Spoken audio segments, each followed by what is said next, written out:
trabalho de investigação da biodiversidade do feijão, que deu origem ao catálogo da diversidade de feijão comum do estado do Rio, envolveu mais de 150 agricultores e 29 municípios do estado. Foram aproximadamente 270 amostras coletadas entre 2015 e 2019.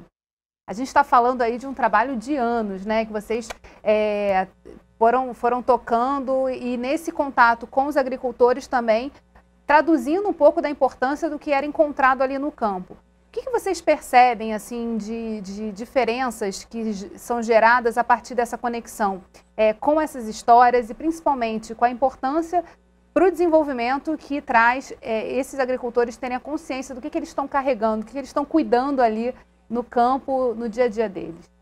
Essas diferenças que a gente mencionou, não socioeconômicas e ecogeográficas, elas repercutiram na diversidade que a gente encontrou. Então, desde algumas regiões do estado, onde os agricultores, muitos, informaram para a gente que deixaram de cultivar o feijão nos últimos anos, não só o feijão, mas outras culturas associadas, produzidas, né, dentro de um contexto tradicional, em função das mudanças climáticas, da mudança do regime de chuva, até regiões onde a gente identificou, por exemplo, um banco comunitário de germoplasma, algumas regiões do noroeste do estado, onde os agricultores mantêm um hábito peculiar de consumir, portanto, cultivam também uma diversidade de 7, 8 tipos de feijões misturados. Algumas regiões que o feijão vagem, o consumo da vagem é mais importante ou mais economicamente importante que o cultivo do feijão, do grão propriamente.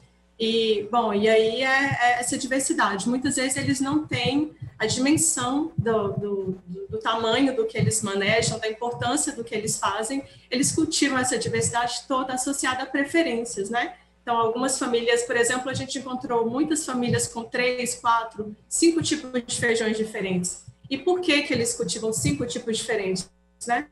Um é melhor para consumir na feijoada, outro melhor com a carne de porco, outro melhor. Então, tem muito a ver com as preferências deles, preferências individuais, preferências da comunidade.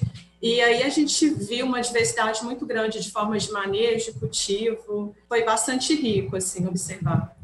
Dessas 270 amostras coletadas, o que vai ser feito com isso na sequência? Elas estão sendo armazenadas em algum lugar? Aqueles segredos que a gente falou no primeiro bloco vão ser desvendados aí em outras pesquisas, desdobrados em outras pesquisas? Como é que está esse processo dentro, enfim, da universidade em relação a esses grãos?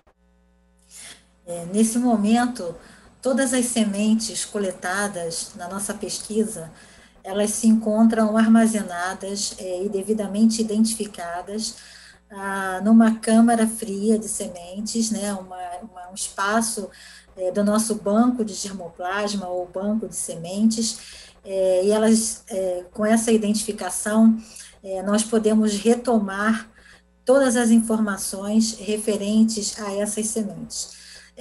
Nós também já fizemos uma parte que a gente denomina de caracterização dessas sementes. Então, diversas informações sobre essas plantas, como a altura, tipo da vagem, comprimento da vagem, uma série de informações básicas sobre a planta, como se fosse assim uma identidade visual da planta, isso já foi feito. Nós também já fizemos uma análise do DNA dessas plantas, então a gente já tem uma ideia da variabilidade em termos de DNA, em termos de variação de DNA dessas plantas, né, dessas amostras coletadas.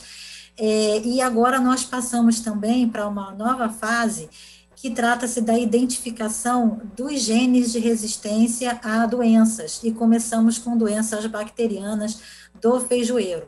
Então, nesse momento, elas se encontram armazenadas e também existe, obviamente, o interesse, né, de manter isso para devolver aos produtores, caso eles precisem, algum dia, retomar essas sementes. A Tâmara trouxe um aspecto aqui muito interessante, eu queria explorar um pouquinho mais, que é justamente sobre o consumo desses feijões diferentes, né, e as preferências no território, que a gente sabe, começa a perceber, né, eu acho que na medida do estudo que vocês fizeram e do relato que vocês trazem aqui do processo de pesquisa, que elas também variam na própria região, nas regiões, no próprio estado do Rio de Janeiro. Então, esse trabalho também do feijão com a gastronomia, né, com os chefes olhando para esses diferentes tipos, podendo combiná-los de formas diferentes, também é um caminho interessante para a gente pensar em agregação econômica, né, para esse produto que hoje é vendido em feiras, está muito mais regionalizado e localizado, mas que pode ter aí um valor a ser agregado a partir desse conhecimento maior e dessa divulgação sobre essa variabilidade que a gente tem no nosso território. Essa questão de associar essa produção agrícola, que é economicamente ainda um pouco invisível, com a questão da gastronomia, faz total sentido. Nós temos aí exemplo de países que depois que passaram a valorizar os seus produtos locais, passaram a ter um destaque muito grande em relação à questão da gastronomia, e inclusive foram colocados no mapa do mundo, né? Hoje vamos falar claramente aqui, é o caso do Peru, né? Nós temos chefes de cozinha fantásticos que descobriram ingredientes que são oriundos dos ancestrais, né? Peruanos, então levaram isso para a alta gastronomia e hoje estimulam todo um turismo gastronômico, né, atraindo uma economia cada vez mais crescente para essa região.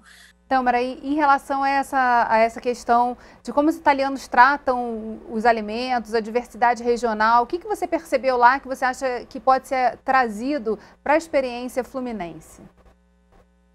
É um pouco disso que a gente está comentando, né? A diversidade dos agricultores, ela não é só necessária, como ela se torna uma oportunidade para eles. Então, a questão de resgatar esses pratos tradicionais, típicos dessas regiões, que estão associadas a essas variedades, né? A resgatar nichos especiais, feijões especiais, por exemplo, um agricultor que queira plantar e vender feijão preto, ele é mais um vendendo feijão preto. Mas se ele explora outros tipos de feijão que ele já tem na propriedade, que ele conhece, isso é mais uma oportunidade. E, de fato, foi interessantíssimo ver a importância, né, inclusive políticas públicas voltadas para a valorização de produtos da sociobiodiversidade, valorização dos produtos produzidos a partir das variedades locais, do resgate das variedades locais, das variedades crioulas, porque elas estão associadas, né, a todo um conhecimento tradicional que é parte da nossa cultura. A Itália faz isso muito bem e esse é um caminho, né, nesse momento de valorização dos produtos da sociobiodiversidade, é um caminho, uma oportunidade para os agricultores familiares. É isso aí. Vamos fazer um rápido intervalo e voltamos já. Rio em Foco aqui, política e economia caminham juntas.